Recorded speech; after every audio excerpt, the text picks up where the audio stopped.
ご覧いただきありがとうございます。本日は大谷翔平選手が Dh として MVP に近づいているという話題をお届けします。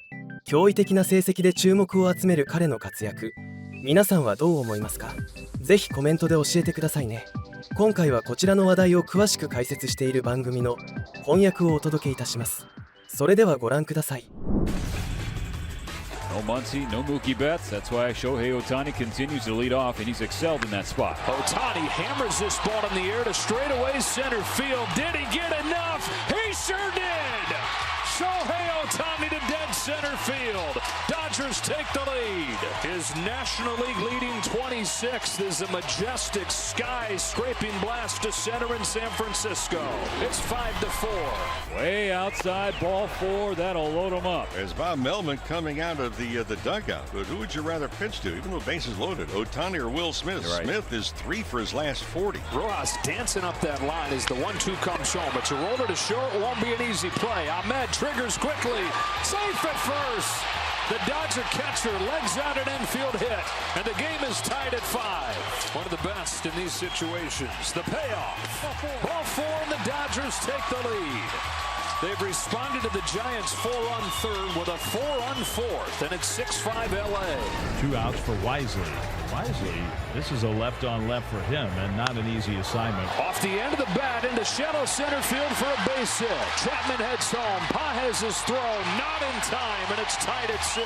Brett Wisely comes through in the clutch again. But a productive out puts Chris Taylor on third base. Miguel Rojas has already driven in 2 today. Little flare, right field, get down, baseball hit, Will. Miggy Rowe pumping his fist as he hits first base. His 3rd RBI of the day. Take that, baseball. The Dodgers take the lead. Tied run at second. Winning run at the plate. David Villar drilled to left center field. Hernandez back off the base of the wall. David Villar with a pinch hit game-tying double. Bob Melvin and the Giants want no part of Ohtani. They intentionally walk him to get to Will Smith. Smith into left center field, headed for the gap, headed for the wall, and a 2-run double from Will Smith. Dodgers lead 9-7. That's flipped to left center, fading down, and it bounces by. Freeman into second, and it's 10-7 as the Dodgers get greedy in the 11th. 11-7 Dodgers. Jason Hayward, first and second, still no outs. First pitch swinging, grounded, fair ball down the right field line. Hayward heads to third, a 2-run triple. Freddie Freeman went 2 for 4 at the plate on Saturday, with both of his hits being doubles. Since the start of the 2023 season, Freeman has knocked 83 doubles, by far the most in the majors in that span. That's what I call double trouble. So let's see who was making moves, presented by Energizer. And no surprise, it was Shohei Ohtani who belted his 9th home run in his last 12 games. At this rate, Ohtani is looking like he might become the first DH to win MVP. He leads the NL in average, homers, and OPS. Vlad Jr. has been red hot lately, and Saturday was no exception. Stick around to see just how much damage he unleashed on the Bronx Bombers. Grounded to short. Volpe to second for 1. On to first. Not in time. Stroman again, very demonstrative. Upset after the Yankees couldn't turn the double play. Aaron Judge between innings talking with Marcus Stroman. Could be nothing. There's always a chance maybe it's something about the way Stroman was showing up. Torres. This game can definitely have a lot of raw emotion come out. So, I'm very passionate. I care a lot about winning for this team, for this city. I checked in with everybody I needed to check in with after the game. And yeah, like I said, it's all directed towards winning and being great out there. And sometimes it's frustrating. We're good. Like those guys are pros and focused, and we know what we're playing for. And like every now and then, it can get a little messy. And sometimes, it's not always perfect between guys, and that's okay. Even after a win in which the Yanks put up a season-high 16 runs, the good vibes just haven't been there in the Bronx. The struggles, however, have been, and for a while. The Yankees have lost 9 of their last 12 games, and emotions on the bench have hit a boiling point, as you saw. Marcus Stroman's outburst towards Gleyber Torres on Friday had everyone talking, but Saturday they'd look to avoid more drama and try to leave their talking to what's on the field.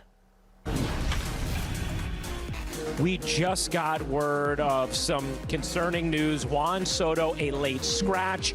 He is out of the lineup. The relief is the x-rays are negative. The reality is he's got to get that hand feeling better. Vladimir Guerrero Jr. comes up. It's a .291 hitter with 12 long balls. As Guerrero lifts it right center field.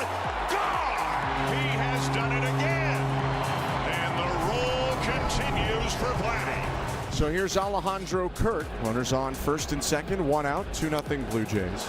Shoots it down the right field line. It's a fair ball. Turner is in to score. Springer's going to be held. It's an RBI double for Kurt. Volpe will come to third, and now Judge will come up. And are they going to put him on again? No, we don't see any signal yet. Looks like this time they will pitch to him. And there's Aaron Judge delivering again. Base hit center field. Volpe scores, and the Yankees on the board. It's a 3-1 game. And a 1-out base runner in front of Aaron Judge.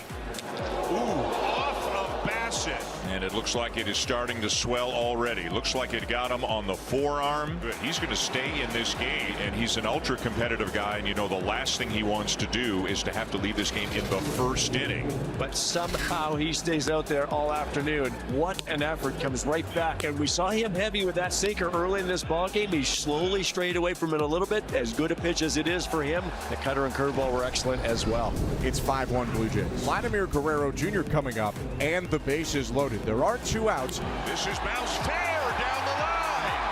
Here comes Kirk. Here comes Bichette. Here comes IKF. And Guerrero has cleared the bases. Vladimir Guerrero Jr. is just cashing in runs at will. Already Vladdy is 2 for 4 with a home run, a double, and 5 runs driven in. And that's through the left side of base hit. Kiner Falefa on his way to the plate and in safely. Guerrero on his way to second and safe there. He's got 6 RBIs on the afternoon.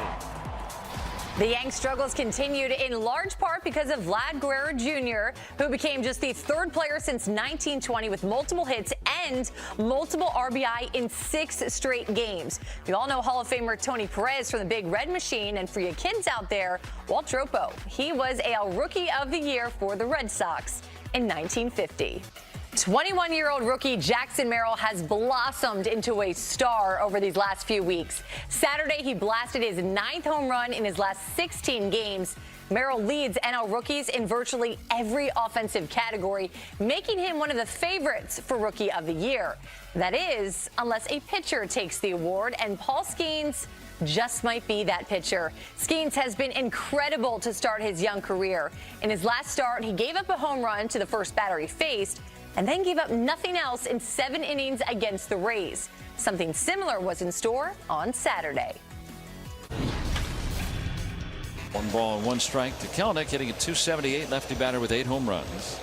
Kelenic turns on this and sends it to the chop house. Greeting Paul Skeens pretty rudely. It's 1-0 Atlanta. Freed, you had Skeens, and even though they had to work around some traffic, ultimately they both go 6 innings, Tom, and only give up 1 run. And it's not always going to be pretty and easy every time you go out there, but you still got to go out there and try and find a way to give your team a chance. And they did. Maybe not pretty, but effective. So we are all even here. Might be the last chance for Brian Reynolds to extend his 24-game hitting streak. He's 0 for 4. Drive to right. Did he get enough of it to the wall? Duvall approaching the fence. Off the wall!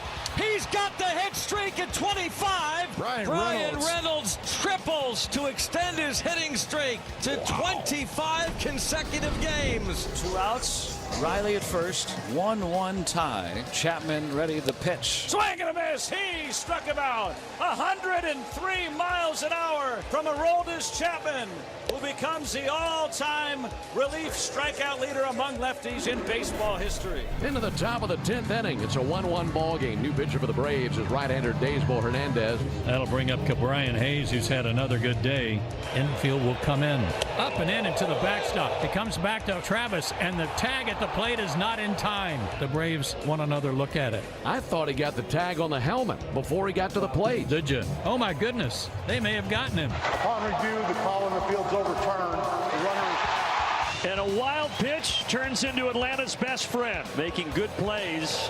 And now Hernandez gets Hayes. He's fired should be. So now we go to the bottom of the 10th inning. The Braves afforded a runner at second. That's Luke Williams, and Kyle Nicholas will come on. And he has to put up a 0, otherwise the Braves will walk off anyway. And here's Adam Duvall. Hits this to right center. This should do it.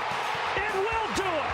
And Atlanta walks it off. Game winner walk-off for Adam Duvall. Braves win 2-1. Paul Skeens was back to business, dealing 9 punch-outs across 6 innings against the Braves on Saturday. Since Skeens made his debut on May 11th, he owns the highest K/9 rate in baseball with a minimum of 50 innings pitched in that span. And speaking of one of baseball's best, the red-hot Mets had the vibes going on Friday thanks to Jose Iglesias' post-game concert. Gee, let's see if they could keep it going against the Astros.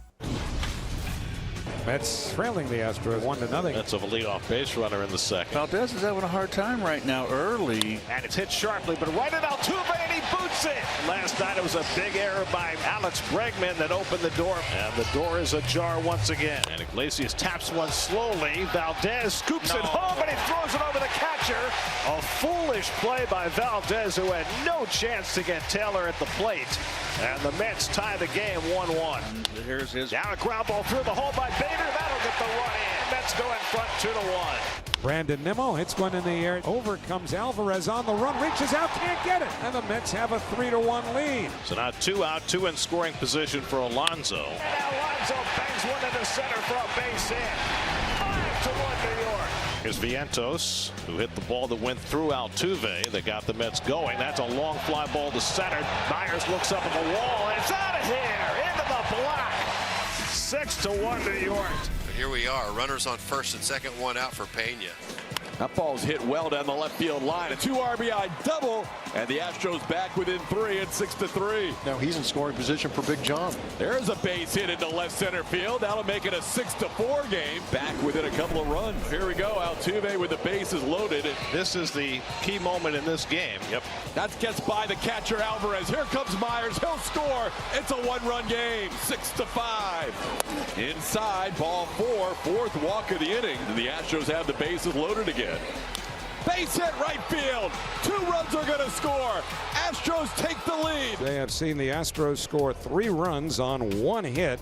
Runners are at the corners, 2 out. 7-6 Houston, and here is Yordan Alvarez. And Alvarez strokes one deep to center. Back goes Bader. Going back. Warning track at the fence to make the catch. But the damage done as the Astros scored 3 runs. Mauricio Dubon bats with 2 more in scoring position. Obviously a big run at third base to drive in. And there's a ball down the left field line. Fair ball. 2 runs are going to score. The Astros with the backbreaker against the Mets here. Deck the halls with boughs of holly. Big Christmas was at it again. The big man keeps on hitting for Cleveland. See if it was enough to get a dub against the Royals. 今回の動画はいかがでしたか？ぜひご意見ご感想をコメント欄までお願いいたします。このチャンネルでは日本人メジャーリーガーの最新情報など海外の番組の翻訳をお届けしています。面白いと思っていただけましたら、よかったら高評価とチャンネル登録をお願いします。どんな情報をお届けしたら喜んでいただけるか、ぜひお聞かせください。それではまた次回の動画でお会いいたしましょう。